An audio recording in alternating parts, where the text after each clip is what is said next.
Now the next topic is heat capacity. Heat capacity के बारे में अब हम बात करेंगे।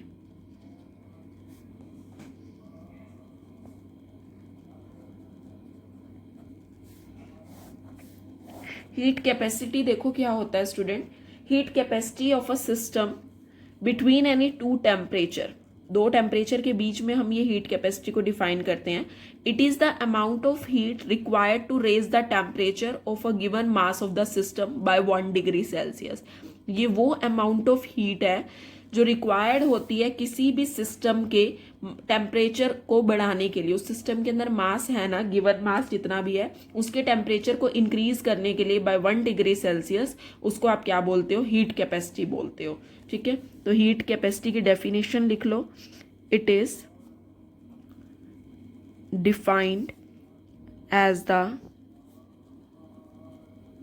Amount of heat required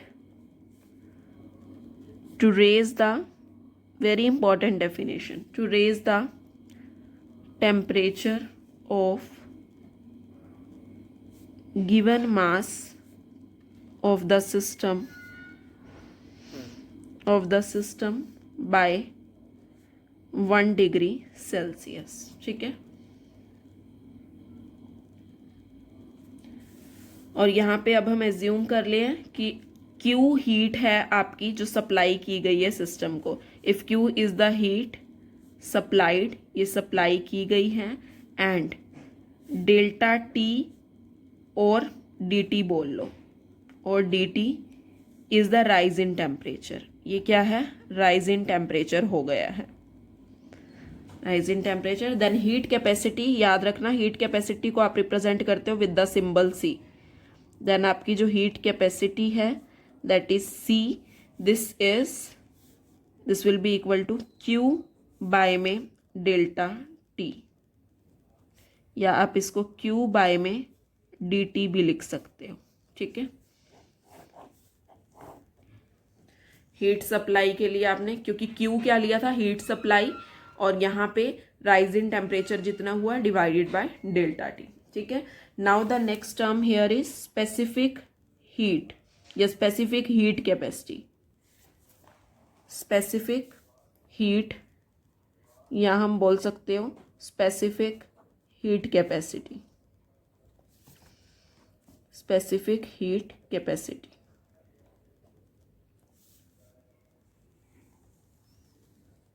specific heat capacity देखो स्टूडेंट्स क्या होता है। It is the amount of heat required to raise the temperature of 1 gram of a substance. यहाँ हम सिर्फ 1 ग्राम ऑफ सब्सटेंस की बात करते हैं। उसको राइज करने के लिए जितनी हीट रिक्वायर होती है बाय 1 डिग्री राइज करने के लिए 1 डिग्री सेल्सियस, उसको क्या बोलते हो? Specific heat capacity. सो ये डेफिनेशंस आपको पता होनी चाहिए। It is the amount of heat energy required to raise the temperature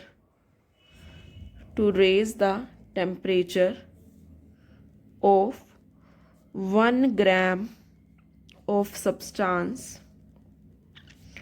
1 gram of substance through 1 degree Celsius. कितने डिग्री सेल्सियस से? 1 डिग्री सेल्सियस से।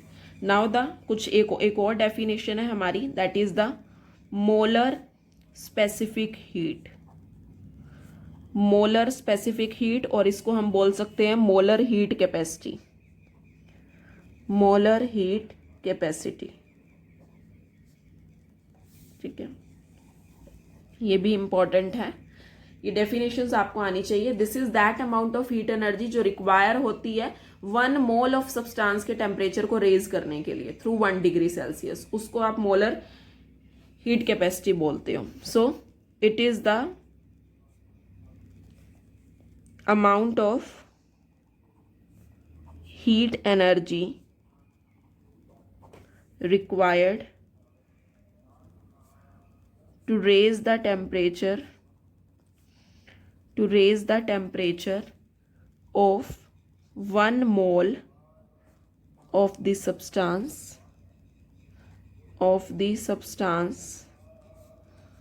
Through 1 degree Celsius. कितने डिग्री सेल्सियस से? 1 डिग्री सेल्सियस से। एंड इसको आप लिख सकते हो cm से, इसको रिप्रेजेंट करते हो, और ये हो जाता है c बाय में n। n यहाँ पे, c तो यहाँ क्या है? हीट कैपेसिटी, एंड n क्या है? Number of moles. n is equal to number of moles. तो ये थे अबाउट आपकी कुछ डेफिनेशंस। नाउ नेक्स्ट हम डिस्कस करेंगे measurement of delta U and delta H, calorimetry के बारे में बात करेंगे। ठीक है, डेल्टा यू की मेजरमेंट्स कैसे होती हैं एंड डेल्टा एच की मेजरमेंट्स कैसे होती हैं। Thank you so much students for watching this video.